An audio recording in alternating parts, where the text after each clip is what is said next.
Across the country on Saturday, tens of thousands of protesters took to the street. Dozens of people were injured in clashes with police. Hundreds have been arrested.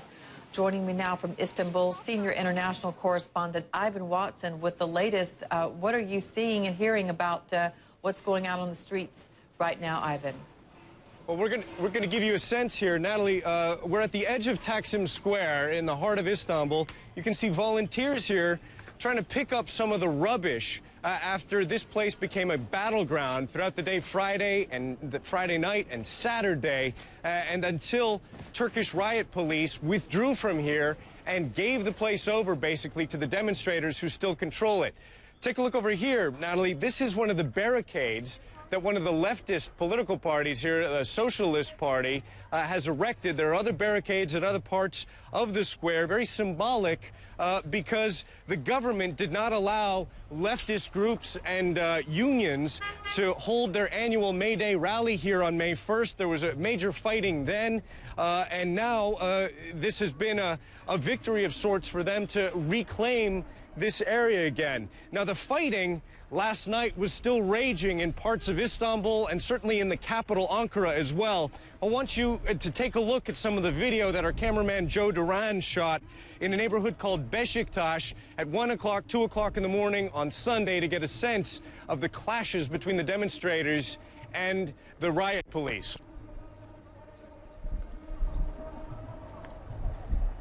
You should be seeing images of some of these clashes between the demonstrators who had also been erecting barricades in that area in the direction of the Istanbul office of the Turkish Prime Minister Recep Tayyip Erdogan.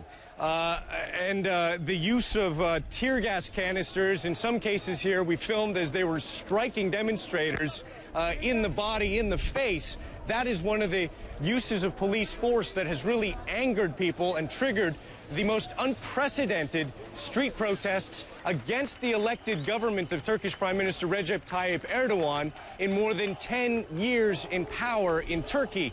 Now, he's been taking to the airwaves on Sunday several times to defend his record governing over Turkey during a period of unprecedented economic stability and growth. He has denounced the people in the square here who have been calling him a dictator, saying he is only a person who serves his people, and he has defended his record of planting trees. He says he's planted 2 billion trees since he's been in office. Why is that important?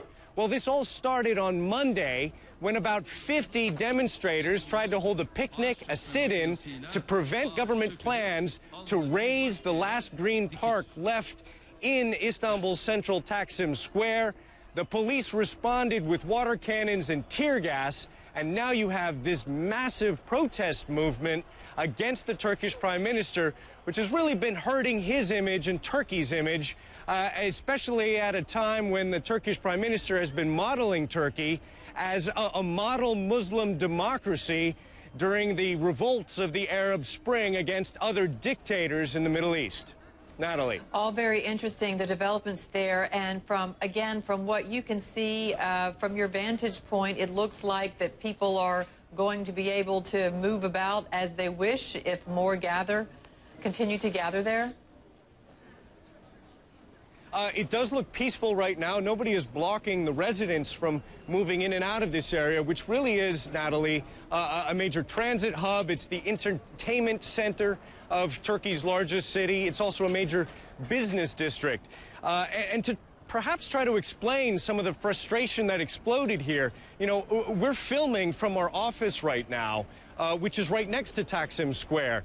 And I think part of the anger has been from residents who say they accuse the government of launching a major urban development plan in this very square without any grassroots outreach to the community here, to the business owners, to the residents here. For example, about 6 months ago, suddenly these barriers started going up in this square, and nobody who lives here or who works here knew what was happening. The government was embarking on a project to dig a new traffic tunnel here cut off vehicular traffic, and a lot of the frustration that we've seen emerges from what is seen to be as a government just going ahead with major plans to alter the way people can live and go about their daily life without even bothering to consult them. And that is one of the flashpoints, one of the triggers for this anger that we have seen in the streets. People saying, fine, this is an elected government, but the government should talk to the people before it embarks on plans that it thinks are for the betterment of Turkish society and for citizens as well.